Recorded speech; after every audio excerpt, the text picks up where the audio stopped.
Hi guys, Chrissy here. I am here to give an update about my colostomy reversal.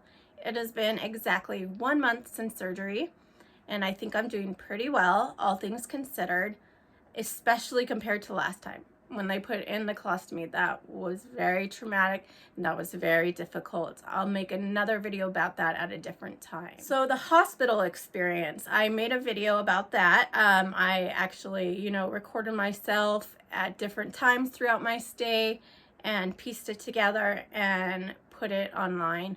So if you want to see what that actual experience was, you can go ahead and watch that video. I arrived bright and early in the morning at the hospital, probably about 5:30 a.m. And then me and my friend, we were the first people there. So we went back to pre-op and waited around. The surgery, I don't know how long it took. I was not aware of anything. I was under anesthesia. My friend told me the doctor said there was a little bit of complications because I had a lot of scar tissue. I've had a cesarean section, and I also had, the original ostomy put in, and that was put in when my colon perforated. So there was a lot going on at that time. So there was a lot of scar tissue the doctor had to deal with.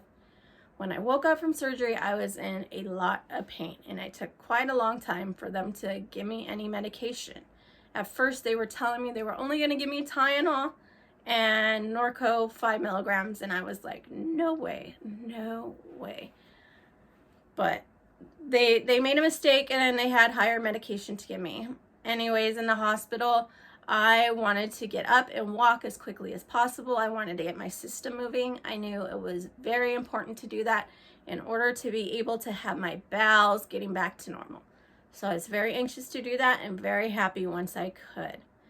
They sent me home after 3 nights in the hospital. I was not ready to go home. As you could see in one of the previous videos, I was very upset. I was crying. The person who was speaking to me to do the discharge was very rude because I was very upset, and she just told me, you can take a taxi, and walked out of the room. So that was not cool, and I was very upset, but everyone else at the hospital was amazing, and it's just a great thing that I got to go through, getting my life somewhat back to normal. I got home, of course, there was still pain. I tried to avoid taking pain medication as much as possible because pain medication, the stronger types of pain medications, can cause a backup in your system, which, as someone who has had their colon perforate, I did not want to get myself backed up. That is always going to be probably in the back of my mind, and it's always going to be something I worry about. So I tried to take that minimally. Minimally, I don't know how to talk. Okay. So yeah, and now, each time, each day, each week has gotten easier. Definitely when the staples were in, it was very, very uncomfortable. I was very grateful once they took those out. My friend recorded me getting my staples out. I posted it online here. I didn't know she was going to record me, but I figured I would share because I've been sharing all my other experiences with you guys. So now that we are a month out, the pain really, there's really no more pain. Some discomfort sometimes. My bowels are moving, which is amazing. It's amazing to have that feeling again. It sounds so weird, but it's a normal part of life. Different people use the restroom different ways, and I'm grateful to use the restroom the typical way again. But it is what it is. So now I'm just waiting to go back to work. I'll be back to work in about 4 weeks. Before then, I have jury duty. I have jury duty in 3 weeks, and I work in 4 weeks. I work for a school district, so that's why I'm not going back just in 3 weeks, but 4 weeks, because they have spring break. I will also be seeing my oncologist again soon. At that time, we will discuss whether or not I will continue or restart chemo treatments. I had colon cancer, if you didn't know. So right now I'm considered NED, which is no evidence of disease, which is amazing. When my colon perforated, that's when they discovered the cancer and they removed the tumor, and I did chemo for 6 months. So that's been what I had been going through.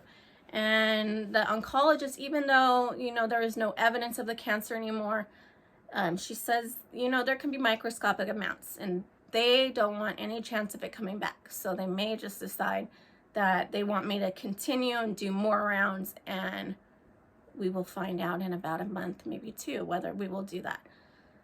So thank you for watching. Thank you for listening. If you have any questions, please comment, like the video, subscribe. Why not? But yeah, I will come back and I will tell you guys about my cancer. I'll tell you guys about the original surgery. And I'll also post fun things in my life with my friends as they come up. I haven't been going out much lately, so there hasn't been anything to post about that. But see you guys later. Have a good day. So I just needed to add, people are probably curious how often maybe I'm using the restroom. Right now, it's about at least once a day, sometimes 2 or 3. I have not had to rush to the bathroom. I haven't had to experience that. I know a lot of people do after the reversal. But for me, things are pretty much normal. Knock on wood that it stays that way. Also, some recommendations I would have if you are going to have a colostomy reversal is to get a bidet attachment for your toilet. It is a great device.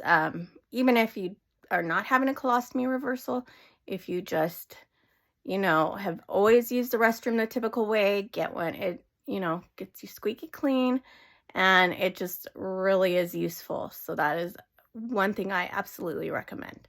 All right, bye guys.